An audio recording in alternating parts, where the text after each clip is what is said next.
Is Russia deploying its elite VDV divisions even as momentum slows in their breakthrough in Ochertyne? I'm Paul, U.S. Army combat veteran. Let's talk about it. Okay, so the latest update is that the ISW was wrong. It looks like Russia's still making some advances. You can see over the course of the 30th, while it's arguably correct that they haven't really advanced in this Ocheretyne breakthrough, you can see it looks like they're diverting their efforts towards this town of Arkhangelsk. Now, here's the thing. You can see they've leapfrogged from Keramik into the town. I kind of suspect if I were Ukraine and I were being pushed in this direction, I would use this river system here to try to build a defensive perimeter, right? So I would say, abandon Arkhangelsk and use this natural barrier as kind of a redoubt to help block this Russian advance. So that's what I would suspect we're going to see, that I think Ukrainian forces are going to try to use this Leskandrivka. God damn, these towns. Why can't Russia invade the places with monosyllable towns?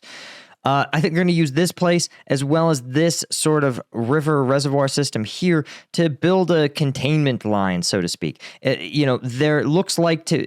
appears that the breakthrough is contained here on the west side and on the south side, but it just remains to be contained in this Arkhangelsk area. And you can see this is, again, it's like a pretty dramatic appearing surge, but when you look at the actual terrain, it really isn't that significant. It's they've basically just advanced up a roadway here into the town. And again, I really suspect this is part of a controlled Ukrainian withdrawal, because what you don't want your troops to be fighting up against this kind of environment, right? Because remember, the Ukrainians can blow bridges, but so can the Russians.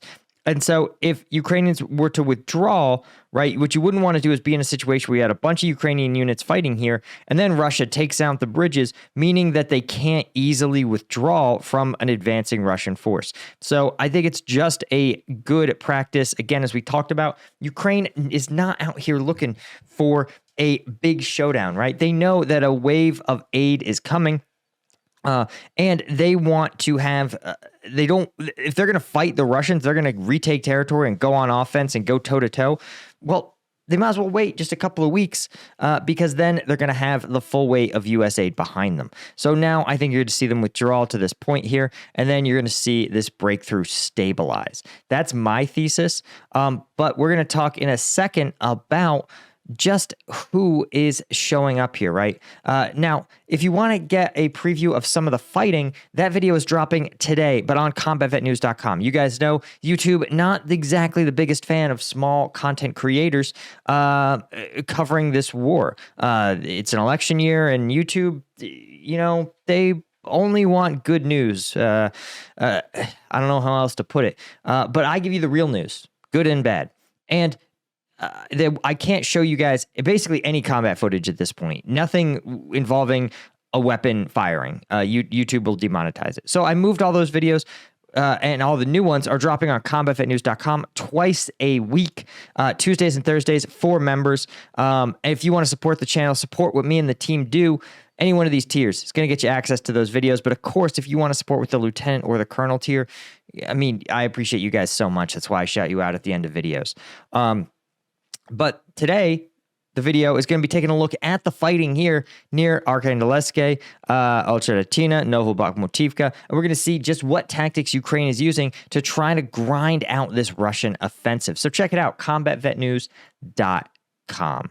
Okay, so coming to us from the Institute for the Study of War, who again was wrong yesterday, but they are reporting that the Russian Millblogger space rumor is that the 76th or the 7th VDV divisions, maybe even both, are being redeployed out of Ocheretyne. This is where they were deployed in 2023 to help contain the Ukrainian offensive. They obviously did so successfully, and the Russian command now wants to see their best light infantry troops try to continue this breakthrough.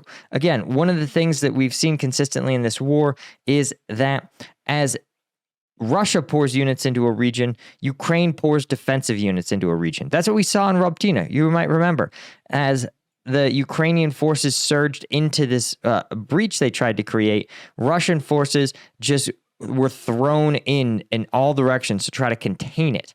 And that's what Ukrainians are doing now, right? And they appear to be succeeding, right? The rate of advance appears to be slowing. And so I think you're going to see more forces on both sides thrown in here. But the problem is, of course, when you throw your forces into one place, they can't be thrown quickly into another. All right? If you're going to withdraw these forces again to fight in, say, Chasiv Yar, Ukrainians are going to see that, and they're going to inflict casualties, and they are going to reposition their own forces in turn. So I think you're still going to see this, right? Russian command, Russian troops move slowly. They're kind of lumbering. So it wouldn't shock me at all that if the VDV divisions are deployed there. The problem is Ukraine already has deployed its own reserves. And again, in the medium term, in the next several weeks, you're going to see Ukraine increase their relative strength relative to Russia. Now, there's been some stories. Let me see if I can find it here. That Russian ammo production is just through the roof. Actually, you know what? We're going to save that for a video later today because I wanted to keep this one focused on the tactical situation that's emerging. Anyway, guys, that's all I had. Thank you to the Colonel tier members at combatvetnews.com. Thank you to the Lieutenant tier members. And thanks to all the members at combatvetnews.com. I'm going to see you guys later today over there checking out some of the fighting. See you in the next one. Cheers.